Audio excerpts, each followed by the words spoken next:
Good morning, everyone. This is Deborah.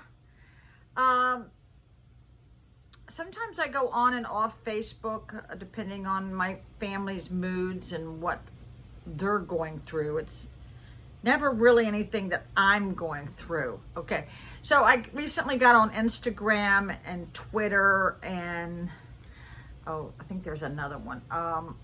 And all of a sudden I'm getting messages for me to send pics. Well, I asked them, I said, like, what kind of pics? Well, you know what kind. So I've had to not give people the ability, I guess, to contact me. I don't know. I don't know. Why would anybody want nude pics of me? Oh my God. Now, let's just get it out there. They do look great. I've been told they look wonderful. Talking about, you know what? The boobs, right? I've been told by many people they do look great for my age, okay? But no, I'm not sending any nude pics out to anybody. I just did my roots the other night. I guess it was yesterday, and I feel so much better. Okay, so I haven't been to work in like 4 or 5 days.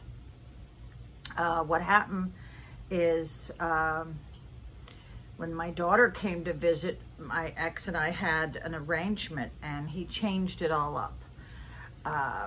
All of a sudden, he changes it up, which this is the thing. When you work for somebody else, you just can't change at any whim that you may have. You know, and he works for himself, so it's easier for him to rearrange his day than me. I can't. My manager's bombarded enough with enough stress. I don't want to add to it, okay? So this is coffee. I'm still in my Christmas cup. Christmas is officially over after my, after my daughter's birthday. That's when everything comes down. But I didn't put up anything. This Christmas was really weird. It was just like last Christmas. So I took the wreath off my front door, and I also have one on the outside of my house. We took that down. My birds are back. I'm happy about that. And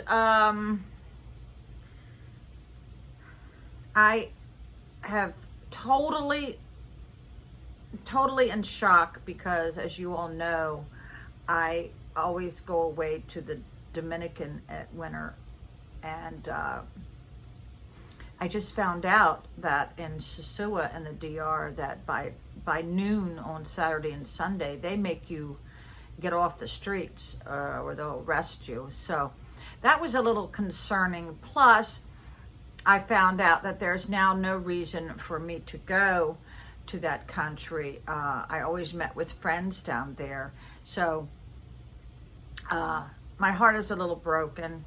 I did get to go a couple of years ago. I didn't go last year because of COVID, of course. I was so afraid I canceled. I did have a flight, but I canceled it because I knew I might get stuck. Well, my friends did get stuck down there for months. So looks like I'll have to turn Florida into my vacation spot, or Ocean City.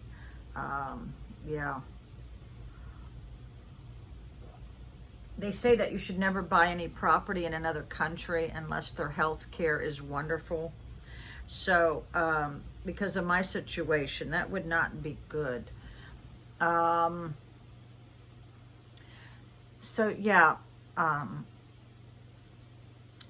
I only went down there for the camaraderie of my friends.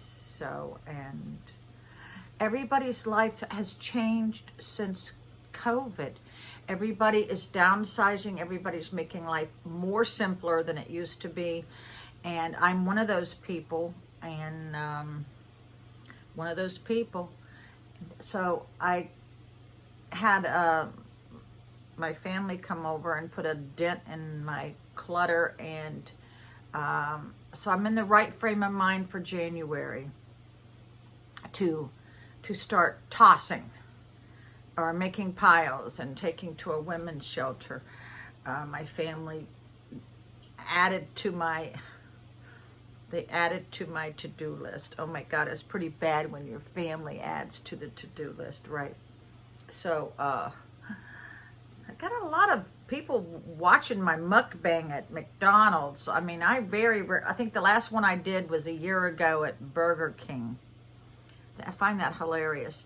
But I do a lot of videos, and then I think about it, I sleep on it, and then I don't make it public because I never want to hurt somebody's feelings for no reason. So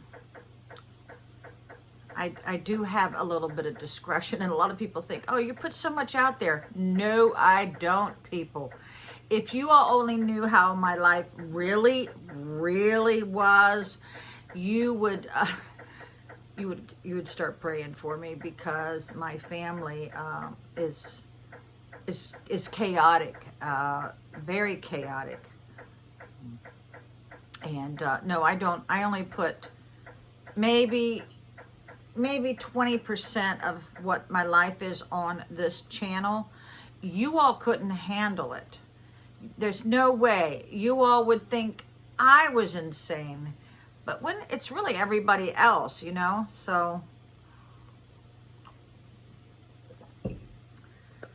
I had a scary thing happen the other day. I took 2 a leave at night, and then about 7 hours later, I got up and took another one. And I think I talked about this already, but it made my blood pressure go through the roof. I got sick. I had to call out. And yeah, so I won't do that again. But it's very hard for us who are disabled and in chronic pain to get any relief from it. Mainly, I've been doing a mindset where I just try to think of something else when I'm in pain. But I wanted to do a video about self-medicating. I had done one about 11 years ago. Anybody who is drinking or taking drugs, whether it be a sedative, a Xanax, or Valium, or they're taking any kind of substance to deal with things that are upsetting to you, that is alarming, because this is what's going to happen. I did that for 10 years, and what happens is you're not in your right state of mind to make decisions that you should be making if you were totally sober or without a substance in your body. And I did that for 10 years, and it kept me from making very crucial decisions of my life. So what happens when you self-medicate, you put your life on hold, and it doesn't do any good. That's why you should never self-medicate. You know, a lot of people who are abusing opiates and alcohol, it's because something is bothering them. They don't know how to deal with it, so they just drink or abuse more. The only way to make decisions about your life is to get sober and to quit medicating yourself, because you are just delaying your growth. If you're going through something really painful, you need to go through it. You need to feel the pain. And yeah, I think alcohol has been probably the worst substance abuse out there. Of course, other than overdosing on opiates or fentanyl, right? Then you're dead. Then you're dead. You have no say-so. But yeah, a lot of people don't realize that your health problems that you may be encountering could be because of your alcohol abuse, because it can affect any part of your body. So smoking. Smoking can cause cancer or any issue anywhere throughout your body. So the only substance abuse that I'm dealing with is caffeine, coffee, and I refuse to give that up, people. You know, I've given up a lot of stuff in my life, but I'm not giving up coffee. And I do like to have a cold beer when I'm having Mexican or a pizza or Italian. When I eat out, which is very rarely that I get to go eat out, especially because of COVID. But if you are having to take a sedative and you are you're probably in denial about something. I was in denial for so long, it wasn't funny. And I could never get my life straight. I could never think, okay, what do I do now? It's because I was not in my right mind. You know, you've got to have a clear head when you make very big decisions in your life. So I will say goodbye and cheers.